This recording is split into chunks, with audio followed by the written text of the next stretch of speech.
அன்பார்ந்த மக்களே, அனைவருக்கும் வணக்கம்.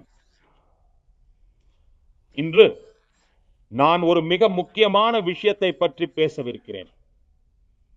குறிப்பாக நம் நாட்டின் தாய்மார்கள், சகோதரிகள் மற்றும் மகள்களிடம் உரையாற்றுவதற்காகவே நான் இன்று வந்துள்ளேன். இன்று இந்திய குடிமக்கள் பெண்களின் முன்னேற்ற பயணத்தை இவர்கள் எப்படி முடக்கிவிட்டார்கள் என்று கண்முன்னே பார்த்து கொண்டிருக்கிறார்கள். அவர்களுடைய கனவுகளை எல்லாம் ஈவு இரக்கம் இன்றி நசுக்கிவிட்டார்கள். நாங்கள் எவ்வளவோ முயற்சிகள் செய்தும் கூட எங்களால் வெற்றி பெற முடியாமல் போனது. நாரி சக்தி வந்தன் அதிநியம் சட்டத்தில் திருத்தத்தை கொண்டு வர முடியாமல் போய்விட்டது. அதனால் இதற்காக அனைத்து தாய்மார்களிடமும் சகோதரிகளிடமும் மனப்பூர்வமாக மன்னிப்பு கோருகிறேன். நண்பர்களே, நம்மை பொறுத்தவரை தேசத்தின் நலன் தான் எல்லாவற்றையும் விட மேலானது. ஆனால் சிலருக்கோ கட்சியின் நலன் மட்டுமே எல்லாமும் ஆகிவிடுகிறது. கட்சியின் நலனானது தேசத்தின் நலனை விட பெரிதாகி விடுகிறது. இது போன்ற சூழ்நிலையில் மகளிர் சக்தியும் தேசத்தின் நலனும் பாதிப்புகளை ஏற்க வேண்டியுள்ளது. இந்த முறையும் கூட அதுதான் நடந்திருக்கிறது. காங்கிரஸ், திமுக, திரிணாமுல் காங்கிரஸ் மற்றும் சமாஜ்வாதி கட்சி போன்ற கட்சிகளுடைய சுயநல அரசியலால் ஏற்பட்ட இழப்பை நம் நாட்டின் மகளிர் சக்தி சுமக்க வேண்டியிருந்தது. நண்பர்களே, நேற்று நம் நாட்டின் கோடிக்கணக்கான பெண்களின் கவனம் நாடாளுமன்றத்தின் மீதுதான் இருந்தது. மகளிர் சக்தி அதை கவனித்துக் கொண்டிருந்தது. இதை பார்க்க மிகவும் வேதனையாக இருந்தது. எப்போது மகளிர் நலனுக்கான தீர்மானம் தோற்கடிக்கப்பட்டதோ அப்போது காங்கிரஸ், திமுக, திரிணாமுல் காங்கிரஸ், சமாஜ்வாதி கட்சி போன்ற குடும்ப அரசியல் கட்சிகள் மிகவும் மகிழ்ச்சியுடன் கைதட்டிக் கொண்டிருந்தன. பெண்களிடமிருந்து அவர்களுடைய உரிமைகளை பறித்துவிட்டு இந்த நபர்கள் மேசைகளை தட்டிக் கொண்டிருந்தார்கள். அவர்களது இந்த செயல் வெறும் மேசையின் மீதான தட்டல் மட்டுமல்ல, அது பெண்களின் தன்மானத்தின் மீதான ஒரு தாக்குதல், அவர்களின் சுயமரியாதைக்கு ஏற்பட்ட காயம்.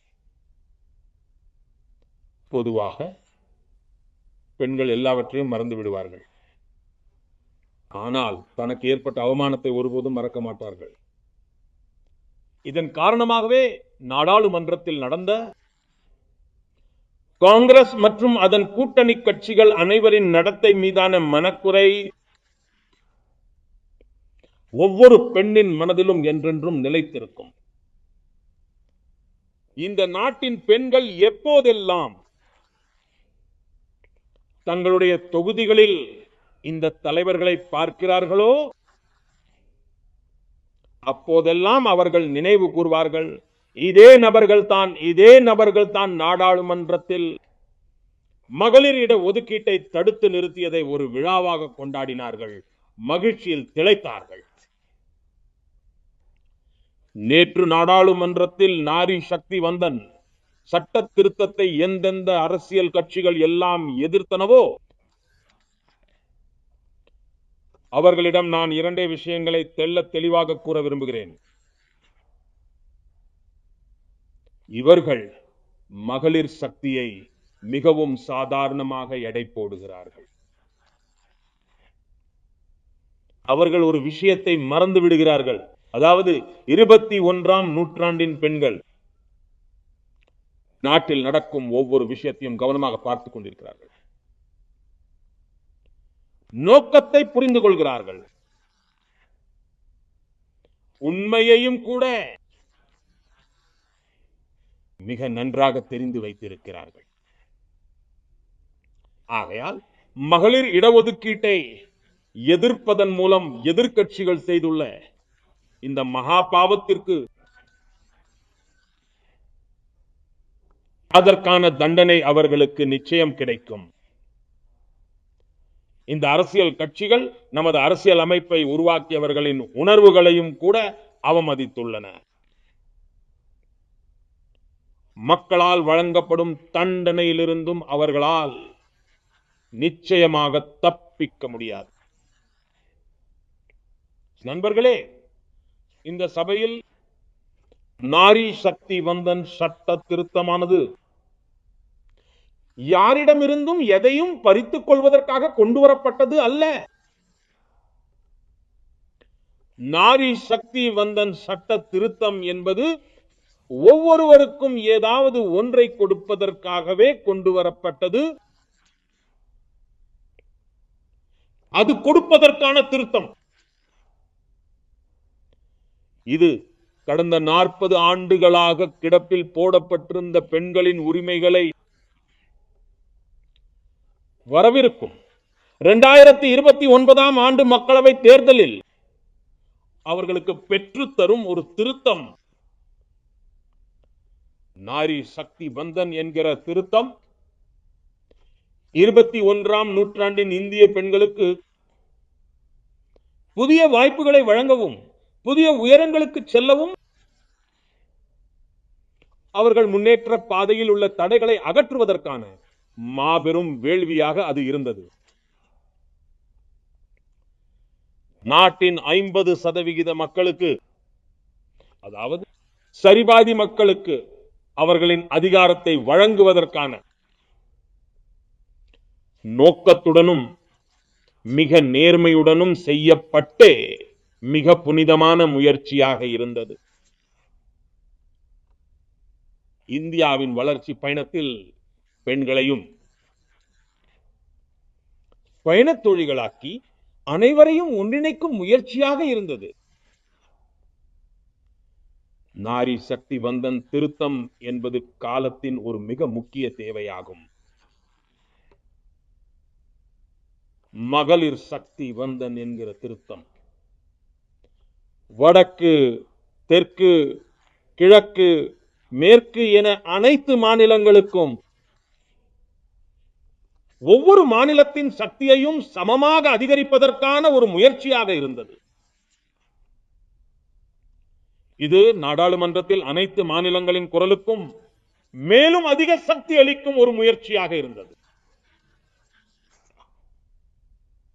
மாநிலம் சிறியதாக இருந்தாலும், மாநிலம் பெரியதாக இருந்தாலும், மாநிலத்தின் மக்கள் தொகை குறைவாக இருந்தாலும் சரி, அதிகமாக இருந்தாலும் சரி, அனைவரின் சக்தியையும் சமமான விகிதத்தில் அதிகரிப்பதற்கான ஒரு முயற்சியாக இருந்தது. ஆனால் இந்த மிகவும் நேர்மையான முயற்சியை காங்கிரஸ் மற்றும் அதன் கூட்டணி கட்சிகள் சபையில் ஒட்டுமொத்த தேசத்திற்கும் முன்பாகவே கருக்கொலை செய்துவிட்டன. ஆம், கருக்கொலை செய்துவிட்டன. காங்கிரஸ், திரிணாமுல் காங்கிரஸ், சமாஜ்வாதி கட்சி, திமுக போன்ற இந்த கட்சிகள் இந்த கருக்கொலைக்கு அவர்களே குற்றவாளிகள். இவர்கள் நாட்டின் அரசியல் அமைப்பின் குற்றவாளிகள். இவர்கள் நம் நாட்டின் மகளிர் சக்தியின் குற்றவாளிகள். நண்பர்களே, காங்கிரஸ் கட்சி மகளிர் இடஒதுக்கீடு என்ற விஷயத்தை முழுமையாக வெறுக்கிறது. அது எப்போதுமே மகளிர் இடஒதுக்கீட்டை தடுப்பதற்காகவே பல சதித்திட்டங்களை தீட்டியுள்ளது. இந்த திசையில் இதற்கு முன்பு எத்தனை முறை முயற்சிகள் மேற்கொள்ளப்பட்ட போதும் ஒவ்வொரு முறையும் காங்கிரஸ் இதில் தடைகளை ஏற்படுத்தியுள்ளது. இந்த தடவையும் காங்கிரஸ் கட்சியும் அதன் தோழமை கட்சிகளும் மகளிர் இடஒதுக்கீட்டை தடுப்பதற்காக ஒன்றன் பின் ஒன்றாக பலவிதமான புதிய பொய்களை கூறி வந்தன. சில நேரங்களில் எண்ணிக்கையை காரணம் காட்டியும், வேறு சில நேரங்களில் வேறு வழிகளிலும் காங்கிரஸ் கட்சியும் அதன் தோழமை கட்சிகளும் நாட்டை தவறாக வழிநடத்த முயற்சித்தன. இப்படி செய்வதன் மூலம் இந்த கட்சிகள் பாரத தேசத்தின் மகளிர் சக்திக்கு முன்பாக தங்களுடைய உண்மையான முகத்திரையை வெளிச்சம் போட்டு காட்டிவிட்டன. தங்கள் முகமுடியை அவிழ்த்து விட்டன. நண்பர்களே, தனிப்பட்ட முறையில் காங்கிரஸ் கட்சி நிச்சயம் இதை செய்யும் என்று எனக்கு ஒரு நம்பிக்கை இருந்தது. தனது பல பத்தாண்டு கால தவறை திருத்திக் கொள்ளும் என்று. காங்கிரஸ் கட்சி தான் செய்த பாவங்களுக்கு பிராயச்சித்தம் செய்யும் என்று. ஆனால் காங்கிரஸ் கட்சியோ வரலாறு படைப்பதற்கான ஒரு வாய்ப்பை, மகளிருக்கு ஆதரவாக நிற்பதற்கான ஒரு பொன்னான வாய்ப்பை இழந்துவிட்டது. காங்கிரஸ் கட்சியே தேசத்தின் பெரும்பாலான பகுதிகளில் தன் செல்வாக்கை இழந்துவிட்டது. காங்கிரஸ் கட்சி ஒரு ஓட்டுண்ணியை போலவே பிராந்திய கட்சிகளின் முதுகில் சவாரி செய்வதன் மூலம் தன்னை இன்னும் உயிர்ப்புடன் வைத்துக் கொண்டிருக்கிறது. ஆனால் காங்கிரஸ் கட்சி அதையும் கூட விரும்புவதில்லை. பிராந்திய கட்சிகளின் பலம் அதிகரிக்க வேண்டும் என்று. இதன் காரணமாகவே காங்கிரஸ் கட்சி இந்த திருத்தத்தை எதிர்க்க வைத்து எண்ணற்ற பிராந்திய கட்சிகளுடைய எதிர்காலத்தை இருளுக்குள் தள்ளிவிடும் ஒரு அரசியல் சதித்திட்டத்தை செய்துள்ளது.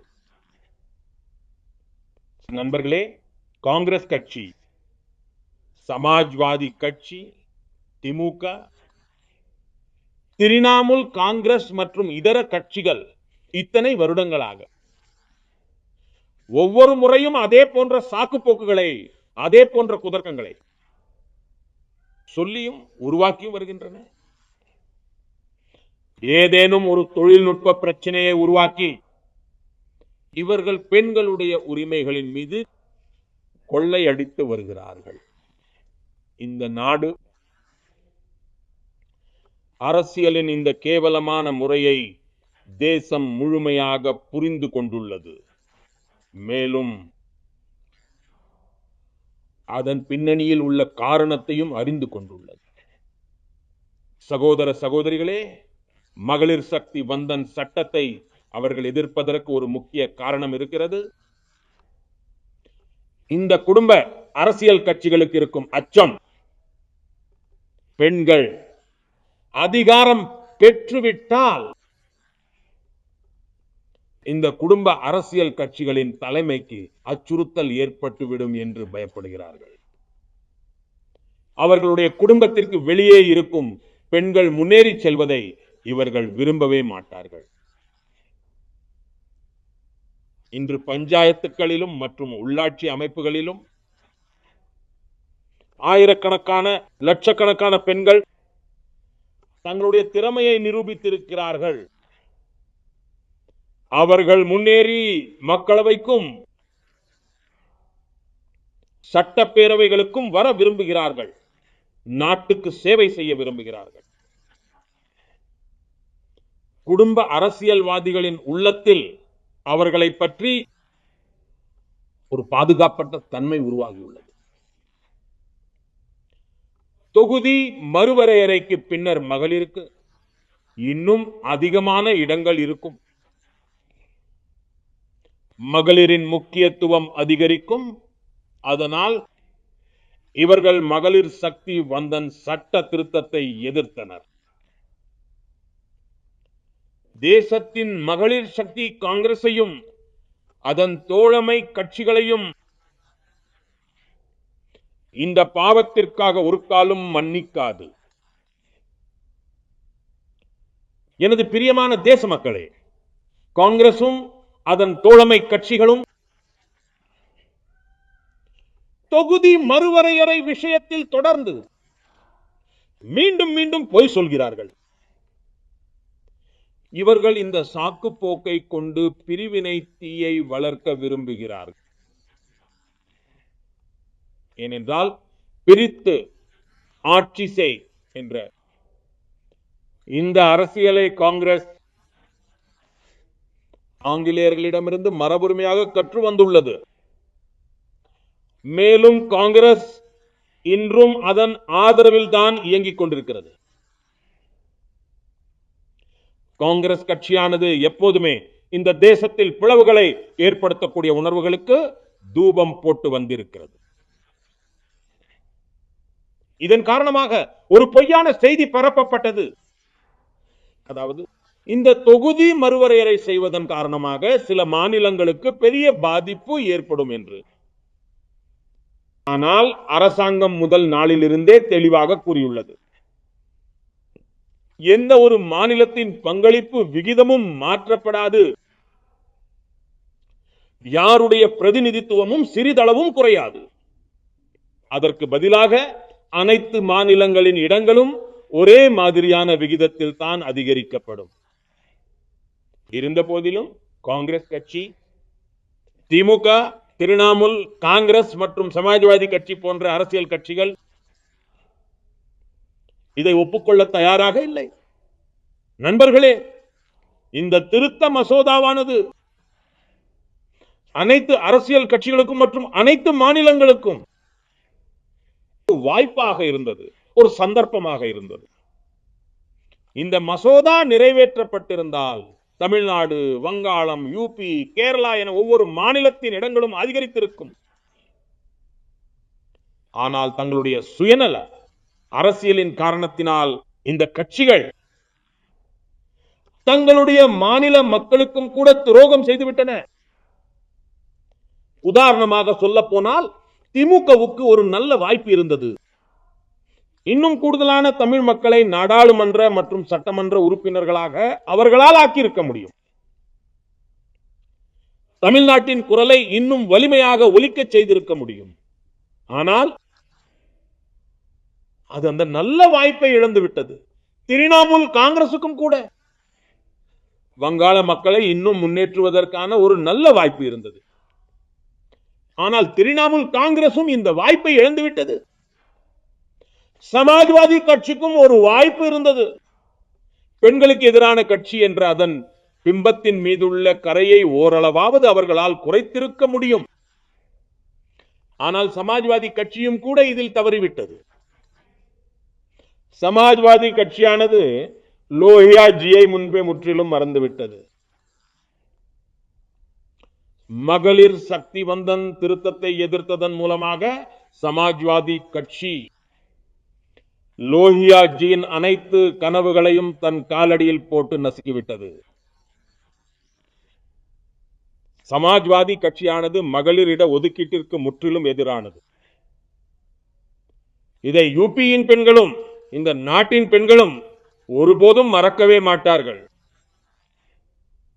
நண்பர்களே, மகளிருக்கான இந்த இட ஒதுக்கீட்டை எதிர்ப்பதன் மூலமாக காங்கிரஸ் மீண்டும் ஒரு விஷயத்தை நிரூபித்து விட்டது. காங்கிரஸ் கட்சியானது சீர்திருத்தங்களுக்கு எதிரான ஒரு கட்சியாகும். 21ஆம் நூற்றாண்டு வளர்ந்த இந்தியாவிற்கு எந்தெந்த முடிவுகள், எந்தெந்த சீர்திருத்தங்கள் அவசியமாக இருக்கின்றனவோ,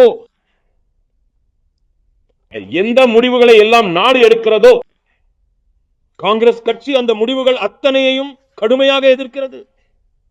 அதனை முற்றிலுமாக நிராகரித்து விடுகிறது. அந்த நல்ல பணிகளை செய்வதில் கூட இடையூறுகளை ஏற்படுத்துகிறது. இதுதான் காங்கிரஸ் கட்சியின் வரலாறு. மேலும் இதுதான் காங்கிரஸ் கட்சியின் எதிர்மறை அரசியல் ஆகும். நண்பர்களே, இது அதே காங்கிரஸ் கட்சி தான். அது என்னவெல்லாம் செய்தது என்றால், ஜன்தன், ஆதார், மொபைல், ஸ்திரீ சக்தி போன்ற அனைத்தையும் எதிர்த்தது. காங்கிரஸ் கட்சியானது டிஜிட்டல் பரிவர்த்தனைகளை எதிர்த்தது. காங்கிரஸ் ஜிஎஸ்டி வரியை எதிர்த்தது.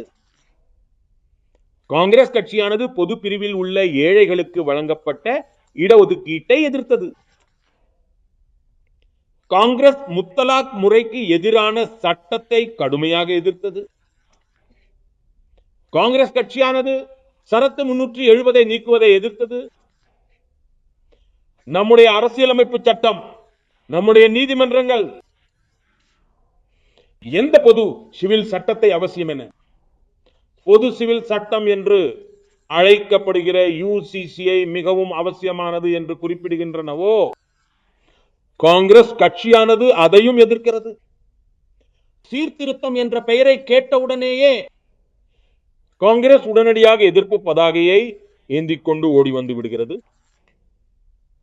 நாட்டை வலிமைப்படுத்தக்கூடிய எந்த ஒரு நல்ல செயலாக இருந்தாலும் சரி, காங்கிரஸ் அதில் தடைகளை ஏற்படுத்துவதற்காக தனது முழுமையான சக்தியையும் பிரயோகிக்கிறது. காங்கிரஸ் ஒரே நாடு ஒரே தேர்தல் என்ற திட்டத்தை கடுமையாக எதிர்க்கிறது. காங்கிரஸ் நாட்டிலிருந்து ஊடுருவல்காரர்களை வெளியேற்றுவதையும் எதிர்க்கிறது. காங்கிரஸ் வாக்காளர் பட்டியலை தூய்மைப்படுத்தும் SIR முறையையும் எதிர்க்கிறது. காங்கிரஸ் வக்ஃப் வாரியத்தில் சீர்திருத்தம் செய்வதையும் எதிர்க்கிறது. நண்பர்களே, காங்கிரஸ் அகதிகளுக்கு பாதுகாப்பு அளிக்கக்கூடிய அந்த CAA சட்டத்தை கூட எதிர்த்தது. இதை பற்றி பொய் சொல்லி வதந்திகளை பரப்பி நாட்டில் ஒரு பெரிய குழப்பத்தை ஏற்படுத்தியது. காங்கிரஸ் மாவோயிஸ்ட் நக்சலைட் வன்முறையை முடிவுக்கு கொண்டு வருவதற்கான நாட்டின் முயற்சிகளிலும் கூட தடங்கல்களை ஏற்படுத்துகிறது. காங்கிரசின் செயல்முறை எப்போதுமே ஒன்றுதான். எந்த ஒரு சீர்திருத்தம் வந்தாலும் பொய் சொல்வது, பிறகு பிரம்மையை பரப்புவது. வரலாறு இதற்கு சாட்சியாக இருக்கிறது.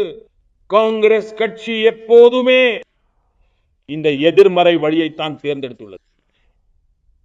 நண்பர்களே, எந்த ஒரு காரியமாக இருந்தாலும் சரி, நாட்டிற்கு அவசியமான முடிவாக இருக்கிறதோ, காங்கிரஸ் அதை எடுத்து கம்பளத்திற்கு அடியில் மறைத்து விடுகிறது. காங்கிரசின் இதே போன்ற அணுகுமுறையின் காரணமாகத்தான் இந்தியா தகுதியான அந்த வளர்ச்சியின் உயரத்தை அதனால் அடைய முடியாமலேயே போய்விட்டது. சுதந்திரம் அடைந்த அந்த காலகட்டத்தில் நம்முடன் சேர்ந்து இன்னும் பல நாடுகள் சுதந்திரம் பெற்றன. அந்த நாடுகளில் பெரும்பாலானவை நம்மை விடவும் மிகவும் முன்னேறி சென்று விட்டன. அதற்கு முக்கியமான காரணம் என்னவென்றால், காங்கிரஸ் ஒவ்வொரு சீர்திருத்தத்தையும் தடுத்துக் கொண்டே இருந்தது. தாமதப்படுத்துவது, திசை திருப்புவது, தடுத்து நிறுத்துவது, இதுவே காங்கிரசின் சித்தாந்தமாக இருந்து வந்தது. இதுவே காங்கிரசின் பண்பாடாகவும் இருந்தது.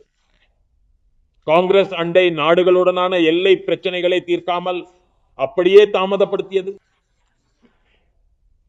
காங்கிரஸ் பாகிஸ்தானுடன் தண்ணீர் பங்கீடு தொடர்பான பிரச்சனைகளையும் தீர்க்காமல் தாமதப்படுத்தியது. காங்கிரஸ் ஓபி சீட் ஒதுக்கீடு தொடர்பான முடிவை 40 ஆண்டுகளாக செயல்படுத்தாமல் வைத்திருந்தது. காங்கிரஸ் வீரர்களுக்கான ஒரே பதவி ஒரே ஓய்வூதியத்தை 40 ஆண்டுகளாக நிறுத்தி வைத்திருந்தது. சகோதரர்களே, காங்கிரசினுடைய இந்த ஒரு மனப்பான்மையானது எப்போதுமே நாட்டிற்கு மிக பெரிய இழப்பை ஏற்படுத்தியுள்ளது. காங்கிரசின் ஒவ்வொரு எதிர்ப்பும், முடிவெடுக்காமல் இருக்கும் ஒவ்வொரு நிலையும், ஒவ்வொரு வஞ்சக சூழ்ச்சியின் மோசமான விளைவுகளையும் இந்த நாடு அனுபவித்திருக்கிறது. நாட்டின் தலைமுறைகள் அனுபவித்திருக்கின்றன. இன்றைக்கு நம் தேசத்தின் முன்னால் இருக்கின்ற அத்தனை மிகப்பெரிய சவால்கள் எல்லாம் காங்கிரசின் இதே மனப்போக்கில் இருந்துதான் தோன்றி இருக்கின்றன. ஆகையால் தான் இந்த யுத்தமானது ஒரே ஒரு சட்டத்திற்கானதாக மட்டும் இருந்திடவில்லை. இந்த போராட்டமானது காங்கிரசினுடைய அந்த சீர்திருத்தங்களுக்கு எதிரான மனநிலையுடன் தொடர்புடையது. அதனுள் எதிர்மறையான சிந்தனைகள் மட்டுமே இருக்கின்றன, எதிர்மறை தன்மை மட்டுமே இருக்கிறது. மேலும் இந்த ஒரு விஷயத்தில் எனக்கு எல்லளவும் சந்தேகம் இருந்திடவில்லை. நம் நாட்டின் அனைத்து சகோதரிகளும் மகள்களும் காங்கிரசினுடைய இந்த மனப்போக்கிற்கு மிகச்சரியான பதிலடியை கொடுத்தே தீருவார்கள். சகோதரர்களே, சில நபர்கள் இந்த தேசத்தின் மகளிரினுடைய கனவுகள் எல்லாம் சிதைந்து போவதை அதை அரசாங்கத்தின் தோல்வி என்று சொல்லிக் கொண்டிருக்கிறார்கள். ஆனால் இந்த ஒரு விஷயமானது இது வெற்றியடைவதா அல்லது தோல்வி அடைவதா என்ற பெருமை சம்பந்தப்பட்டதே அல்ல. நான் இதை நாடாளுமன்றத்திலும் கூட தெளிவாக சொல்லியிருந்தேன்.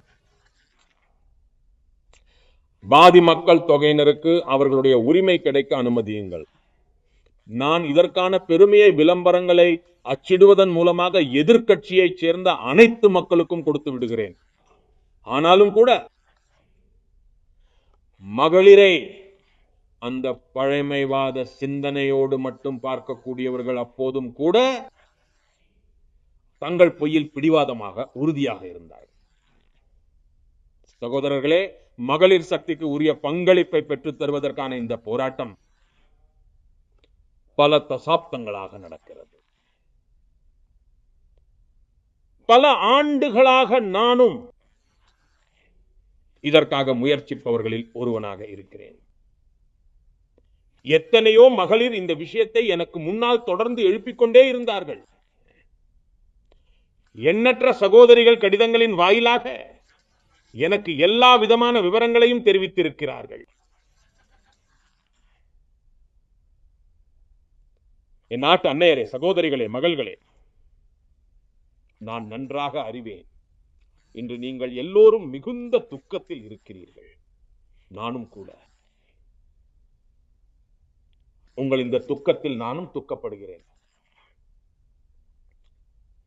இன்று ஒருவேளை மசோதாவை நிறைவேற்ற அவசியமான 66% வாக்குகள் எங்களுக்கு கிடைக்காமல் போயிருக்கலாம். ஆனால் எனக்கு தெரியும், இந்த நாட்டின் 100% மகளிர் சக்தியின் ஆசீர்வாதம் எங்களுடன் இருக்கிறது. தேசத்தின் ஒவ்வொரு பெண்ணுக்கும் நான் உறுதியளிக்கிறேன், மகளிர் இட ஒதுக்கீட்டின் பாதையில் வரும் ஒவ்வொரு தடையையும் நாங்கள் அகற்றியே தீர்வோம், நீக்கியே தீர்வோம். எங்கள் மன உறுதியும் உயர்வாக இருக்கிறது. எங்கள் தைரியமும் அசைக்க முடியாதது. எங்கள் நோக்கமும் மிக உறுதியானது. மகளிர் இட ஒதுக்கீட்டை எதிர்க்கும் கட்சிகளால் இந்த தேசத்தின் மகளிர் சக்தியை நாடாளுமன்றத்திலும் சட்டமன்றங்களிலும் அவர்களின் பங்களிப்பை அதிகரிப்பதில் இருந்து ஒருபோதும் தடுக்க இயலாது. சரியான நேரத்திற்காக காத்திருக்கிறோம். மகளிர் சக்திக்கு அதிகாரம் அளிப்பதில் பாஜக, தேசிய ஜனநாயக கூட்டணியின் தீர்மானம் அசைக்க முடியாதது. நேற்று எங்களிடம் பெரும்பான்மை பலம் இல்லை, ஆனால் அதற்காக நாங்கள் தோல்வி அடைந்தோம் என்று அர்த்தம் கொள்ளக்கூடாது. எங்கள் மனோபலம் யாராலும் வெல்ல முடியாதது. எங்கள் முயற்சி ஒருபோதும் நிற்காது. எங்கள் முயற்சி ஒருபோதும் ஓயாது. எங்களுக்கு இன்னும் நிறைய வாய்ப்புகள் கிடைக்கும். பாதி மக்கள் தொகையின் கனவுகளுக்காகவும் தேசத்தின் எதிர்காலத்திற்காகவும் இந்த தீர்மானத்தை நாம் நிறைவேற்றியே ஆக வேண்டும். உங்கள் அனைவருக்கும் என் மனமார்ந்த நன்றியை தெரிவித்துக் கொள்கிறேன்.